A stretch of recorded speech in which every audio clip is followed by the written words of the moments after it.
Hey, everybody, welcome to the Buck Brief. On this episode, Tara Palmeri is with us. She's a senior political correspondent at Puck, also has a podcast over at The Ringer. Somebody's got to win, which is definitely true about the 2024 election. I think it's true. I guess if things got really bad, Tara, maybe nobody wins, but I'm hoping that's not where any of this goes. No, I think someone is going to end up winning. That's not the goal. That's not the goal. No, that is for sure. Before we get into this, because I want to ask you about the Hunter Biden, the implications of the Hunter Biden trial that is probably ending this week. Maybe it'll go to next week. I mean, it depends on, but meaning that the verdict, and we'll have a verdict pretty soon. But you have a particular connection to all things Hunter Biden firearm case. Tell everybody about this. So it was really weird. Back in January, right after the inauguration, January 2021, I got a tip about a story in which Hunter Biden got in a fight with Haley Biden, who's Beau Biden's widow. They were together at the time. They were, I could call them lovers or whatever. And she had found a gun in his car, in his truck. And she took that gun and threw it out in a public trash can across from a school and near fancy grocery store.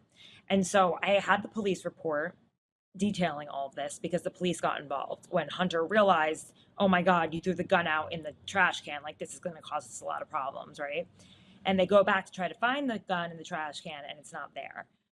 So I have this tip, and I had heard from my sources that the Secret Service tried to take the firearm transaction record from the store where Hunter Biden bought the gun in Delaware, because if that gun was used to commit a crime, it could go back to him, right? Like, that's usually, people always trace the gun. And so I was told that Secret Service were going there. And so I, immediately went to Delaware, did reporting on that. And for the most part, I was able to corroborate it from those sources, but the Secret Service said they don't have a record of it. Okay. So I thought to myself when I was driving down, down to Delaware, because I was in New York at the time, that it was really I thought it was a story about a Secret Service scandal, even though I did have a copy of that transaction form, right? Because the gun owner is supposed to hold on to it. The store owner is supposed to hold on to a record of that. And it did say, one of the lines said, are you a drug user? Do you take drugs? I can't remember exactly what it is. And he said no. And when I saw that, I was like, oh my God, that's obviously not true, because I had a police report from the same time. And obviously this is I think even on the police report, there was something that implied that there was drug use, from his memoir. He was just dishonorably discharged from the military for use of cocaine. He was pretty open about it. But at the time I was like, people don't ever prosecute anyone for this. Like, that, people are rarely prosecuted for lying on gun forms. They just are. They just rarely are. So I didn't think that anything was going to come of that. I thought that the Secret Service angle was more interesting. But there was something that I did see when I was down in Delaware talking to law enforcement and just neighbors and people around town, was that they were kind of fed up with Hunter Biden at that point, and the Bidens in general, because he was really going through the worst of his addiction in Delaware. And it was sort of being protected by a place where the Bidens had ruled over for 5 decades. I mean, it's 96 miles of land, and you've got the biggest family being the Biden family and the DuPont family. And they were just kind of over Hunter. They felt like he was a Tommy boy kind of character that was just able to get away with everything. And I think that's where the anger over the Secret Service getting involved sort of came through. And I guess I was surprised to hear that he was going to be, that he would be tried for this. But at the same time, I'm also, I'm not surprised that the general community was annoyed with him at this point. And even his lawyers, the defense attorneys were like, please don't document how much money was spent on, restaurants, hotels, hookers, etc., drugs, because he was living really lavishly at the time. He was making millions of dollars and was in the middle of this kind of wild drug-induced lifestyle. And I just got the sense from being down there in Delaware that, a lot of people were annoyed with the Bidens. And little did I know that document was going to be the crux of a case that might put the president's son in jail for up to 25 years. It's pretty clear cut too. If you actually prosecute this case, it's pretty clear cut. Yeah, I mean, he did it. The facts are not in dispute. I don't know if you've, I'm assuming you've been watching some of the coverage of the trial. The defense that is being leveled, that he thought that he was signing something that said he wasn't high or on drugs when he was buying the gun. The way that I bought a lot of guns, so I've gone through this process many times. If he can claim that defense, anyone could claim that defense, because basically nobody goes in when they're like high on crack and buys a gun, right? Like, that's not a thing that really happens, but there are people that are drug users who are not supposed to go in. So what I mean is that law would essentially be nullified entirely, or rather that statute would have to go away, because anybody could say, well, I thought that I thought that at the time that I was signing it. So it's a preposterous defense. I think that what you have is a situation where a jury member may decide. Clay and I were actually talking about this on radio. He thinks somebody may, out of love for Biden, just hold out. And I was like, I don't think it'd be out of love for Biden, either Biden. I think somebody may be politically minded enough that just to spite Trump in this moment, they wouldn't go along with a conviction, even though the fact, like I said, the facts are not in dispute. He did the thing, and it is a crime. So that's, I didn't realize that you had such close ties to the origins of this. Let me ask you this, though. Do you think it matters for the Biden campaign if he is convicted, right? I mean, Trump just got convicted of something farcical in New York, but put that aside. His numbers looking great, maybe better than they ever have before. Is Biden's conviction, Hunter Biden's conviction, a problem for the campaign? It's a good question. I think that it's not great in the same way that Trump getting it's not great. Is great. Okay, like, yeah, you can think what you want about the charges, but there's like such a small. This is going to be such a close election that such a small number of voters are going to decide, and you don't want anything that's going to push them one way or another. The Republicans have spent a lot of time on the idea of a Biden crime family. So to put one of those members in prison helps bolster their claims. At the same time, some might say it shows that the Biden administration is showing, equanimity by making sure that if Trump is indicted and then so is their son, that they're not getting involved. I think it cuts both ways. It depends. I think it's just going to be such a close election. But back to the argument about whether they're on drugs or not, there's also an argument to be made, what does addicted mean? Do you know what I mean? Because I think in the wording is, are you addicted to drugs? And some people might not think they're addicted, or how do you define addiction, right? There's no doctor that's going to hand out a form that says you are addicted to drugs. So I think that might be an argument that they were trying to play as well. But back to the idea that Hunter is a drag on Biden. Yeah, he's a drag on Biden in the same way that 88 indictments were a drag on Trump. To some people, they feel like poor Hunter, they want to wrap their arms around him. They feel bad for him because he's, this poor person who suffers with addiction. And other people who are this is a coddled adult who's in his 50s who needs to deal with it. In the same way that some people look at the Trump indictments and they're these are all politically motivated and ridiculous. And others are he's a complete felon. I think it cuts both ways, and it really only comes down to such a small handful of votes. It'll probably come down to a few 100,000 votes in a number of battleground states that how those people feel about it is really all that matters. And if it moves somebody one way or another, if someone's and I think it'll probably be a lot of low information voters who have been half listening to the news and know there's something up with Hunter Biden, and they're then he went to jail, and maybe they don't even know how to connect it. Maybe they think it is related to Burisma or Ukraine, and they think that's why he's in jail. Because most voters are low information voters, right? It's all about the impression. And that's why words like convicted felon or, those words matter. Well, so this is interesting because I think that the Democrat strategy, at least in New York, was just to get to the conviction. And then, to your point, it just becomes the propagandistic repetition of convicted felon. However, you talk to Democrats, you talk to Republicans. I would talk to more Democrats in office, but they won't talk to me, Tara. You need to tell them that I mean, I You'll probably give them a fair shake. That's what they want to know. Probably not, but they should talk to me anyway. Right. But so I'm not saying they're wrong for not talking to me necessarily. They should be just like Gavin Newsom and just be willing to go at it. Yeah, well, they should definitely be willing to exchange ideas, I think. I mean, one of the problems we have in politics these days, in my opinion, is that no one has to defend anything they say or their propositions anymore. It's all just everything is preaching to the choir. Everything is siloed to the base that Yeah, you and want to it's say it really to. boring. And it's I boring. can't even watch it. When I got into this Yeah. business, I worked at CNN for 2 years, and I was just basically like there to get punched in the face by communists, and it was very annoying. Oh, But right. I did learn. I did Okay. learn from the communist ambushes how they do what they do.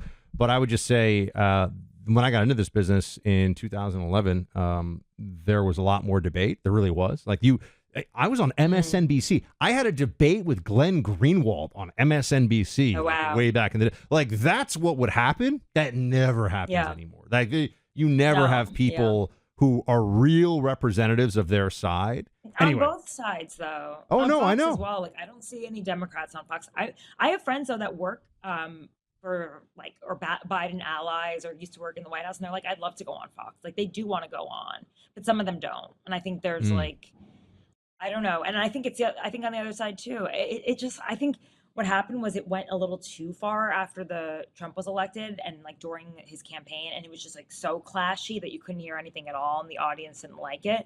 And I think now they went to the other extreme where everyone is sort of like drinking the same juice and they're sitting there at the table and it's like a kumbaya session. I don't think the audience likes that either. Like there needs to be a balance, and we went too far one way and now we're too far the other way, and we need to come back to the middle. And I'm not saying people the middle being like there's one person who is the referee. Well, it should be probably the host, but people should at least have dialogue on both sides. You know, it shouldn't just be like 5 people with the same points. But so It's boring. Back to I agree with you on that. But back to the initial premise. So you talk to Democrats and Republicans. Yeah. Is there a recognition on the Democrat side that Trump, the quote, well, I mean, he is a convicted felon now. That is a fact, right? Trump, the convicted felon, has made the Republican Party more unified behind Trump than I think at any time before, honestly. Yeah, for sure. Yeah, no, totally. I think that and never before have I seen the Republican Party like this before. After Charlottesville, people were distancing themselves from Trump. Even just like day to day, like when he wanted to pull out of NAFTA, there were some Republicans who were like hiding in corners around Capitol Hill. There were, the Muslim ban, in the insurrection, I don't know, like it just felt like every time he said something, there was never like alignment around Trump, from like the Mitt Romneys, the Mitch McConnells, the Susan Collins, all the way to like the Matt Gaetz. We on the right call them the establishment, but we have scare quotes with that, or the swamp. Right. Yes. Yeah, the swamp. Okay, from the swamp to the swamp. I don't know what you want to like. From the swamp to the ideologues or MAGA, whatever you want to say, everybody is in alignment. Only except for Larry Hogan, who basically said respect the rule of law because he has to win. He's got to beat Trump by 30 points in Maryland to win the Senate seat, and that probably isn't going to happen. So, but across the board, they all are saying, this is like an injustice. So what's the plan? Don't respect the like what is the Democrat? What is the plan? What are they going to do? Well, that's the thing. They're still working it out, and I remember still working it out. All right, yeah, because some of them are worried that if Biden leans too far into it, it looks like he was behind it, right? And that supports the claims by all Republicans, pretty much, including Trump, that this was politically motivated, right? And that this was a way to interfere in the election. So if he leans into it too far, then that it only bolsters Trump's claims.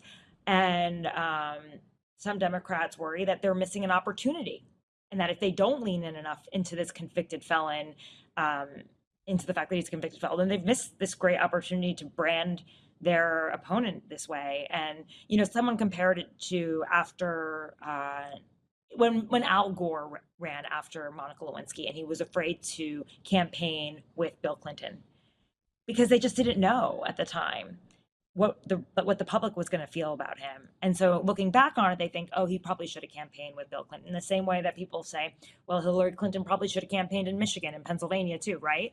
And it's kind of one of those like moments where they think that they'll look back on this and wonder if they should have played harder into the idea that Trump is a convicted felon or not. I've seen over the weekend his campaign start to put out press releases that call him a convicted felon, and they're starting to do ads and things like that. But it's the campaign. It's a little bit separate from Biden. I think surrogates are going to keep like leaning into it, but they're in kind of a weird space, and there's no like instant polling. There's nothing that will give them the answer. It's really something you could probably only look at. Like, you'll need hindsight for this kind of thing. So they're trying to figure out what to do. And if anything, we look at the polling and it really hasn't changed much. Yeah, no. Trump is doing fine. I mean, like we said, because this is such a tight election and it's going to come down to such a small number of people, like it's almost impossible to really know how that small number of independent voters, those people who know Trump, those people who know Joe Biden and still haven't made up their mind, which I'm just like, at this point, don't you think it's kind of crazy or no? Yeah. I wonder who it is that doesn't have beliefs that would lend them to at least make a decision already about this. But let's come back into that in a second. Just quickly from our sponsor here. This is where you have a little tea if you want. Take a moment, Tara. We'll be right back with you. I'll have a little water. There you go. Oxford Gold Group, everybody. If you're thinking about buying precious metals, this is who I've gotten my gold from in the past. And here's why you might want to have precious metals on hand. Tangible currency, if you need like a bug out plan. Portfolio diversification, a hedge against inflation, a store of value. There are many good, sound reasons to have precious metals as part of your portfolio. If you're paying attention to global events, you know that the dollar could be under pressure. There could be all kinds of financial calamity in the future. You want to have some gold and silver on hand. Nobody can predict the future, but you can prepare for it. The Oxford Gold Group are pros. They make owning gold and silver simple and easy. Call the Oxford Gold Group. You may qualify for up to $10,000 in free precious metals. 833-995-GOLD. 833-995-GOLD. Okay, Tara. So now, this is fascinating. Again, even just talking to somebody who talks to Democrats on Capitol Hill for me, this is like, oh, wow. Like, this is so cool. Tell me. Do they really think that it's funny though? I will say this, Buck, depending on what I report, because like no one can figure out if I'm a Republican or Democrat, so my Wikipedia page constantly changes. Oh, nice. Like they'll either bump up if they think I'm like a right winger, they'll bump up, oh, she worked at the Washington Post and the Washington Examiner and the New York Post, or then they'll be like, or then it will pop up like, oh, she worked at ABC News. Like they'll try to, like someone was saying, oh, she's a conservative columnist. It's like every time I write something that or produce something that people don't like, they try to paint you on one side or another. So it's kind of a funny space to be in the middle, because I don't think people like that. They feel uncomfortable. No, they expect they want partisan clarity, right, at all times. So yeah, exactly. That's the media environment that we all operate or exist in now. I'm the middleman punching bag, I guess, right? That's kind of where we're at, I guess. Well, this is what they said. Reporters for most of my adult life, that's what we're told, that you shouldn't be able to tell. And I was like, I can tell everybody at CNN, everybody everybody at ABC News, like I know their politics. None of them are fooling me at all. But anyway, it's kind of funny. My first internship, and I didn't even think I wanted to go into the media at all. It just was like an internship that I had a high school connection to somebody who worked. He went to the high school anyway. Was at CBS Evening News. And I remember, I remember even then, I was the only intern. So I remember even That's then a big being internship to get. it was kind of a big internship at the time. And it's funny, I had no interest in doing that. So I was kind of like, I'll do this internship. I was 18 years old. So it was very, very, very young to be doing it. And I just remember thinking like, oh, wow, these people are all like, they all absolutely hate Republicans. Like it was very, Was that Katie Couric? No, it was Dan Rather era. I was there at the Dan Rather. Wow. I'm old. Yeah. No, it was Dan Rather era. So, and he would sort of show up and they would he'd sit there and they'd comb his hair for like 40 minutes and then they'd read his lines. I'm like, this guy gets paid $8 million a year to do this. This is amazing. Anyway, it's crazy. Those days are gone, I think. Those days are definitely gone. You can't just be a guy who sounds and looks like a news anchor and get paid millions and millions of dollars for it. At least not the same way. That, right? Yeah, it's a shame. So what I want to ask though is to the degree that you can play psychiatrist on this, and analyze them. Do Democrats? So they say crazy stuff about Trump, as you know, like really crazy stuff, like Trump is Hitler. They go insane. And I know this is about getting votes and stuff.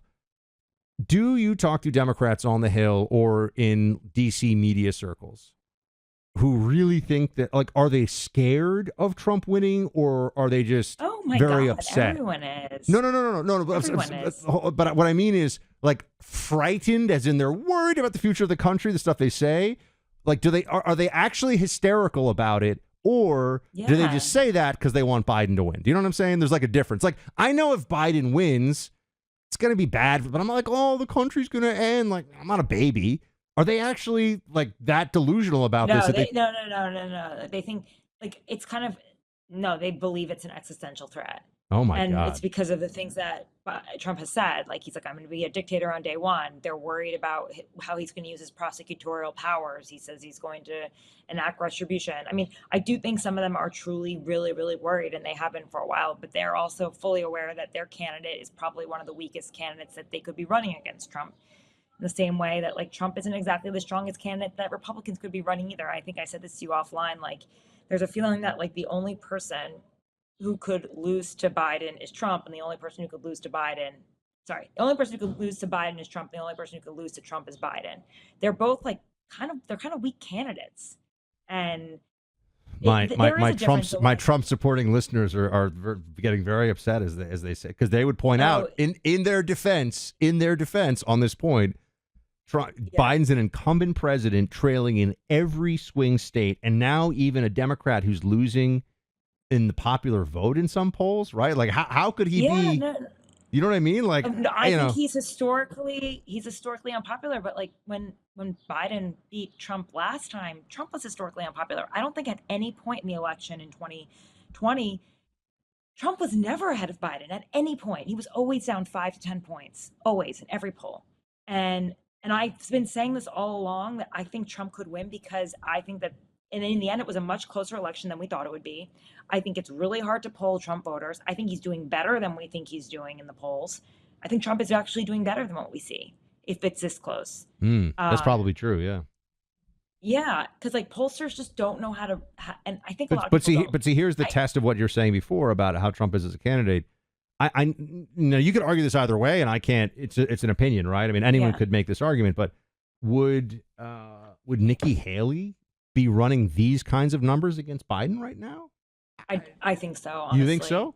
I mean, yeah, I think she would take a different voter. Like, do I think like the Trump has a group of voters? They're kind of they're low information voters, and they don't tend to always engage in the election.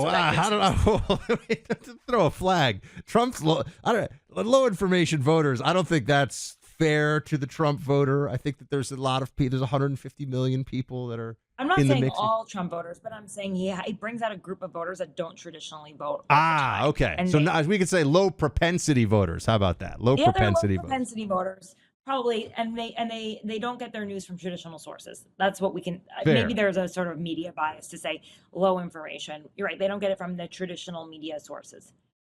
And I don't think those people would bring. I don't think Nikki Haley would bring those people out. But I think she would take back all the people that Trump lost from the party. That went suburban women. Is that kind of the main demographic? Yeah, I think she would take back all the soft Republicans. I think she would take back all the independents. I think she would take those people away from Biden and I think she'd take Democrats from Biden. I really do. Now, do I think she's like the best politician who ever walked the face of the earth? No. I think Trump has star quality and powers that no one has ever seen in politics before. I really do. And it's like, but at the end of the day, he lost last time as an incumbent too. He's not the strongest candidate. Like, no party would ever rerun the same candidate that just lost in the last election. Well, see, it's interesting because that's where generally I think that is true, right? I mean, that's a true statement that usually you wouldn't have. I think there have been some people historically who have lost and run again, but not. I don't know if there's ever been an incumbent who lost, ran again, and won. I don't think so. I mean, when you get into like the late 1800s, some of these presidents, it's like nobody remembers them. Who cares? Some of them didn't last that long. But some of them were 35. It was like whatever. It's a very different time. But I would just say with Trump, the only reason it's interesting, the only reason that I think he has gotten to the point where he was even the lead candidate in the primary before all of the stuff, the indictment, now the conviction, is that there was a sense among a lot of people that he got cheated out of 2020, right? So that whole narrative, whatever one may think of it. Which she pushed, Yeah. I this mean is not over yet. that put him in a position to run again. I want to ask what you think. Although Ron DeSantis was beating him in the polls in the beginning, like That's right true. I after the remember. Yeah, midterms. and then in December. Yeah, there is he an was beating argument him that in maybe December. Ron, it was impossible for anybody to run against Trump in a environment, even just where the Mar-a-Lago raid happened. Like that was really, That's what Ron fired will up the tell you, base. but I don't think Ron was the best candidate of all time. Like, No, to be Ron was honest, not. none of them. I didn't find many of them to be very compelling.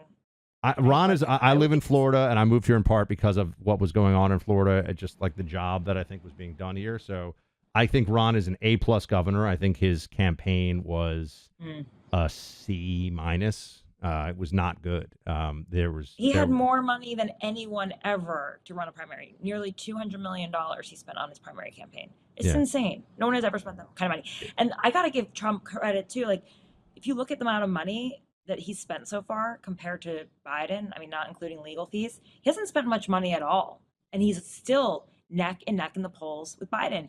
And it was interesting. So I know you say like, oh, how do Democrats really feel? On my show, Somebody's Got to Win tomorrow, I've got a former White House official, longtime, Biden aide on the campaign, and Nancy Pelosi aide, who said to me, they shouldn't be hyping up the fact that he's a convicted felon because it only makes Biden look weaker that he's neck and neck with a convicted felon. Like, this is a candidate that's not even beating a convicted felon. We shouldn't be hyping it up for that reason alone. And so, like, I think Democrats are, like, very much aware that they have a weak candidate. They are terrified of Trump. They are terrified of him. But they have been all along. They really have. Right, but you understand the distinction that I'm making between there's terrified in an exaggerated sense that he will win because, like, oh, God, we need Biden to win. And then there's, oh, I need to leave the country because Trump is actually going to be a dictator. Like, they say things about him that strike me as insane. The thing about Trump is, like, you should take him literally. He said, on day one, I'll be a dictator on one thing, which will be like sealing the border, and then I'll stop being a dictator. Okay. He's being very Trump. But he did say he will. Okay, fine. If you could parse it that way. But I think there was another thing he said, though, about, like, that there'll be retribution. And that alone. Like, if I was Judge Merchan, I don't know. Because I'll tell you something. I actually think in some of these cases, and I've made this case already publicly, there should be retribution within the law for abuse of power of the law, meaning that people that have done things that are in fact illegal, or like, yes, I think you should go after them. But the people that are advocating for, like, let's just indict like Gavin Newsom for murder, for accessory to murder because of, like, the wide open border. Like, no, that just turns into a food fight and a mess, and that doesn't actually advance anything. I don't believe that Trump will do retribution, by the way. And do you think he'll imprison journalists? No, I mean, not even. I think that kind of talk is completely insane. I think that Trump is going to be like he was the first time around. The first year he'll maybe go after a couple of big things. He didn't actually prosecute Hillary Clinton. I think this time around he would have prosecuted Hillary Clinton. Look, Hillary broke the law. I know the classified law is better than 95% of the people that were going on TV talking about it, because I was in the CIA and I had to actually live by them. She did break the law. There's no question about it. And he decided, this is where you get into, like, does the DOJ work for the president or not? Like, we like to live in this world, and I think it's semi-fictional, where the attorney general is independent. Not really. He actually serves the pleasure of the president. So it's like this gray area. It's like Supreme Court justices don't have politics. Bill Barr didn't tell him that Hunter was being investigated before the election. That was shocking to me. Wait, that Hunter was being investigated before the 2020 election? Yeah, he never told Trump that, and that would have been like a useful piece of information on the campaign trail. I think Bill Barr, I get yelled at a lot for this. I thought Bill Barr was, I think he's a very fair-minded, very smart guy and a very good lawyer, and had already been the attorney general before, like, didn't need this, and so it doesn't surprise me that he would abide by the traditions or the values of the institution in a way that. But Trump wanted to fire Jeff Sessions when he put a special counsel because of the Mueller investigation. So it's I interviewed Trump, and it was the first time that he said he didn't have an attorney general when Jeff Sessions was his attorney general. That was the big line. He's like, I don't even have an attorney general. And I was like, whoa. I remember that. Yeah. That was me sitting down with. Hated Jeff Sessions. Hated him. And he And really wanted to fire him. Like, there were a lot of times where people were like, you can't fire the special counsel and you cannot fire the attorney general. You have to just stick with them. yeah, Let but them what do what their will actually investigation. happen is Trump will be Trump if he were to win, and I think we'd get tax cuts, and I think there'd be some effort to do some stuff about the illegals. The libs will tie it up in court as quickly as they can, and will he be able? Will he be able to deport even, let's say, 1 million, 2 million people in the first year, as he has said, and whatever? We'll see. I mean, I would put my money on no. So I think it'll be a far less. It sounds like this really serious and intense presidency that's so right wing and crazy to liberals, but if you actually look at the Trump presidency as a matter of policy, like what actually happened, a lot of the stuff was pretty traditional Republican, and there's a lot of Kim Kardashian selfies in the Oval Office. Like it wasn't this far I right think presidency. there's a difference, though. Here's the thing. I think that he didn't understand the power of the presidency. He was not like Biden. He was not a career politician. He didn't even have his people around him. Who was doing the transition for him? Jared Kushner and Chris Christie. Now you've got like huge The teams at Mooch was Heritage running his Action. transition. Scaramucci, Yeah, who now exactly. makes a living Yeah, on people that know MSNBC, trashing him. exactly. So he did not understand the levers of power. He didn't have people like actually staffing him up the way he wanted to. He didn't have even policy proposals. It was a mess. It was like Steve Bannon fighting with, this person or the globalist, yada, yada. It was all about personnel. He had no control over the presidency. It's going to be totally different this time. I agree with you. Yeah. He wasn't able to accomplish as much as he wanted to because he didn't know how to do it. He knows how to do it now. He has better support. Just look at his campaign. This is the best campaign he's ever run. Yeah. Look, Hands down. you're getting me excited about Trump 2.0. This is great. No, but that's why I This think is you awesome. have to believe what he says. I think he'll be able to do it this time. I really do. I think hope it's gonna be so. different. That'd be amazing. We'll get back into this in just a second, but I got to tell you about our sponsor Porter and Company for a moment, everybody. Porter Stansberry is a guy I've known for a decade.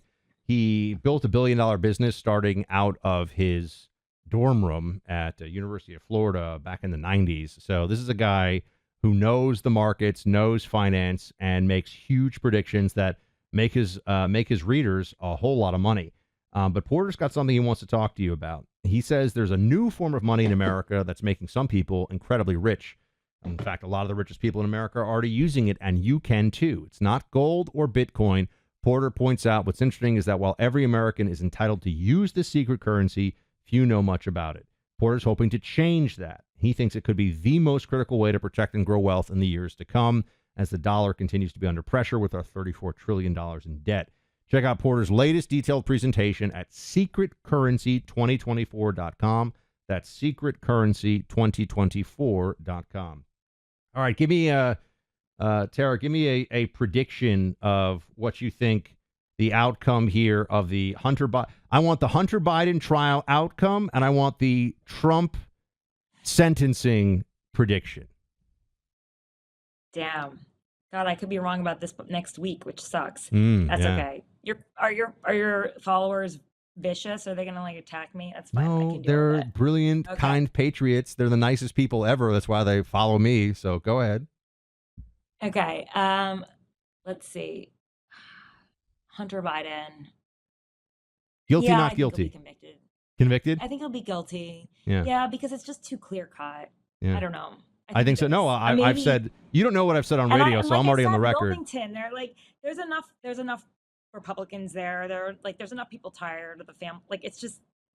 Yeah, the Bidens are gross. That's a whole other conversation. All right. And then the big one, does Trump go to prison in or any kind of incarceration starting in July? No, definitely not. Yeah, I think so. I think he's going to appeal it, first of all. Yeah. He's going to appeal it, so that's why.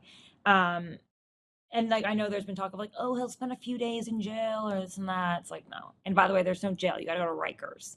And yeah, he's going to appeal it. And I was talking to Ellie Honig, who's a pretty fair-minded former Southern District of New York Attorney General, has worked with the prosecutor and the defense on this trial. And he said like 70 to 90% of these cases don't go to jail. It's either probation, community service, a fine, and maybe house arrest. Yeah. But it wouldn't happen even now. But I mean, I someone gotta will say, say that the White House is basically house arrest. So I yeah, don't I know. was gonna say house arrest in Trump Tower is like not. I've been there. His apartment there. It's not that bad. It's like 3 stories. Pretty Bill nice. So, Clinton used to call the White House a penitentiary. You know, so well, he yeah, definitely made it into something. I don't know. If it was a yeah. penitentiary. Well, we shall see. Bill was Yeah. kind of a wild man. Tara Palmeri, everybody. Tara, thanks so much for hanging out. We went a little long on this one. Where can everyone go to follow more? They Okay. got to go to Puck for reading your columns. And tell me the podcast again. Somebody's got to win, because somebody's got to win, guys. Yeah, if you want a discount to sign up for my newsletter, you can use the discount code Tara20. There we go. Sign up. Check it out, everybody. Thanks so much, Tara.